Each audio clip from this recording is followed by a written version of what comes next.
તો જય માતાજી મારા કલેજાઓ। તો હું આજે ઉઠી ગયો છું 6:05 અને આજે તારીખ 28 છે અને આજે આપણા મિશનનો 9મો દિવસ છે મારા કલેજાઓ। તો હું આવી ગયો છું સવારમાં ધાબા ઉપર।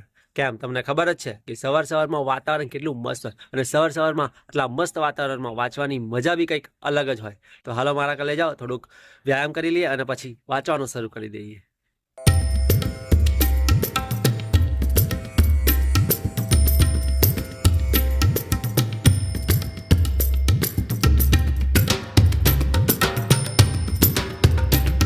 તો મારા કલેજાઓ અત્યારે મેં વર્ગ અને વર્ગમૂળ કર્યું અને તમે ગમે તે સંખ્યાનો વર્ગ શોધી શકો એવી શોર્ટકટ રીત કિશન સાહેબે આપી છે। એટલી મસ્ત છે, બહુ ખતરનાક। એ સૂત્ર આપ્યું છે પણ એ સૂત્ર રીતે નહીં લખવાનું, એમને જે રીતે સમજાવ્યું ને એ રીતે કરવાનું અને હું સમજી ગયો છું। હું તમને સૂત્ર નહીં કહી શકતો કેમ કે હું સૂત્ર કહી દઈશ તો તમે સૂત્રના રીતે ગણવા જશો ને તો એ નહીં થાય જવાબ આવે।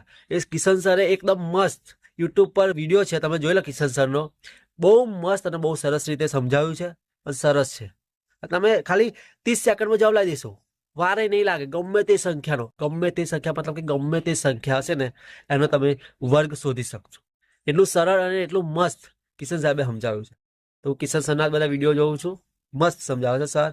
તમે બી એમના વિડીયો જુઓ, તમને બી બહુ સરસ રીતે કમ્પ્લીટલી બધું જ ખબર પડશે અને એ 1-2 લેવલ સુધીનું આપણને ભણાવે છે સર, તો બહુ મસ્ત છે। તો તમે બી ટ્રાય કરો।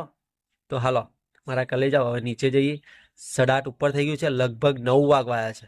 આપણો 8:30નો ટાઈમ છે પણ કંઈ વાંધો નહીં। અને આજે કોલેજ જવાનું છે કેમ કે એક્ઝામ ફી ભરવાની છે MA ની, તો એક્ઝામ ફી ભરી દઈએ પછી જોઈએ, જો એક્ઝામ આપવાનો ટાઈમ થશે તો આપવા જઈશું, નહીં તો એક્ઝામ છોડીશું, કોઈ વાંધો નહીં, બરાબર મારા કલેજાઓ। કેમ કે એક્ઝામ છોડવી બી પડે કેમ કે હવે પોલીસની તૈયારી ચાલુ છે, તો પછી બધું થોડી પકડી રખાય, ગમે તે તો છોડવું જ પડે મારા કલેજાઓ। બધું જ ના પકડાય, ગમે તે એક જ વસ્તુ રખાય, બરાબર ને? તો હાલો મારા કલેજાઓ। તો શું કે મારા કલેજાઓ અમે આવી ગયા છે કોલેજ, કેમ કે એક્ઝામની ફી ભરવા ફીની એક્ઝામ કુછ બી। તો આ પણ મારો કલેજો તૈયારી કરી રહ્યો છે પોલીસની અને STI નું આજે રિઝલ્ટ આવી ગયું છે। મારા કલેજાના 43 માર્ક્સ આવ્યા અને મારા તો વાત જ ના થાય એટલા ખતરનાક માર્ક્સ આવ્યા। કેટલા ખબર તમને? કેટલા આવે કે 9 માર્ક્સ 200 માંથી।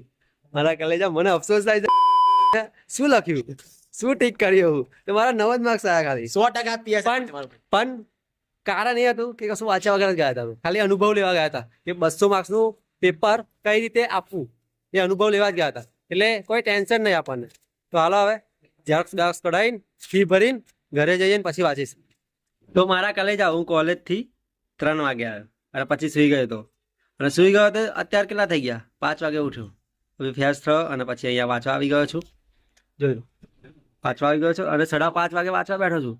સવાર 1.5 કલાક વાંચ્યું, મતલબ 7 વાગે અને 1.5 કલાક જેવું જ વંચાવ્યું હતું સવાર, અને અત્યારે હવે 2-3 કલાક વંચાશે। મારો દિવસ 10 કલાકનું ટાર્ગેટ છે પણ ખબર ને વંચાતું જ નહીં। અને તો કોલેજની ફી ભરવાની હતી કેમ કે MA ચાલુ છે આપણું, હજુ કન્ટિન્યુ છે। એક્ઝામ તો આપી દઈએ, હવે કોલેજ તો જતા નહીં પણ એક્ઝામ આપી દઈએ, સેમ તો ક્લિયર થઈ જાય, ડિગ્રી મળી જાય। ડિગ્રી તો થપ્પા કરવાના પણ શું કરવાનું ડિગ્રીઓનું, નહીં મારા કલે જાઓ, કેમ કે ડિગ્રીઓ તો પસ્તીના ભાવે વેચાય છે।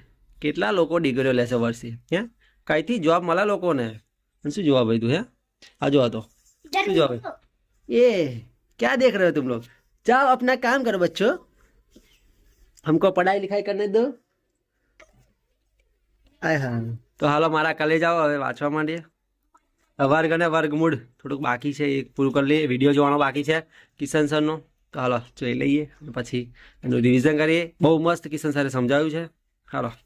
તો મારા કલેજાઓ મેં આજે વર્ગ અને વર્ગમૂળ અને ઘન અને ગણમૂળ એમ 2 ચેપ્ટર કર્યા। આજે બહુ ઓછું ટાઈમ વંચાયો પણ જેટલું બી વાંચ્યું મેં 2 ચેપ્ટર કમ્પ્લીટ કર્યા છે અને કાલે હવે ટેસ્ટ આપીશું 2 ચેપ્ટરનું। આપણને ખબર પડશે કે કેટલું આપણે મગજમાં ઉતર્યું છે અને કેટલું આપણને આવડ્યું છે। અને સૂત્ર બી બહુ મસ્ત છે અને કિશન સરે બહુ મસ્ત રીતે સમજાવ્યું છે બંને। તો તમે બી યુટ્યુબ પર એ વિડીયો છે તો જોઈ શકો છો, બહુ સરળ રીતે સમજાવ્યું છે, તો મેં સરસ રીતે સમજો બી છું અને ઘણા બધા જે એક્ઝામ્પલ છે એ સોલ્વ બી કર્યા છે। અને એક વાત મારે કહેવી હતી તમને કે જે મારા જેમ મહેનત કરતો હોય અને એને પણ આવી મારા જેમ ઘણી બધી પરિસ્થિતિઓનો સામનો કરવો પડતો હોય, જે રિયાલિટી છે એ બતાવું છું, એટલા માટે હું બ્લોગ બનાવું છું। રિયલ લાઈફમાં કેવી પરિસ્થિતિ હોય છે કોઈને ખબર નથી હોતી કે સ્ટ્રગલ કઈ રીતે કરતો હોય આદમી. હું સ્ટ્રગલ કઈ રીતે કરું છું, કઈ રીતે વાંચું છું, શું શું કારણથી નહીં વંચાતું, ઘણા બધા કારણ હોય છે. એ બધું જ હું તમને રિયાલિટી પ્રમાણે કેટલા વાગે ઉઠું છું બધી જ કે જે બ્લોગ તરીકે તમને કહું છું. તો હાલો હવે મારા કાલે જાઓ, કાલે મળીશું. જય માતાજી. Big thank you for being here. बहुत बहुत धन्यवाद.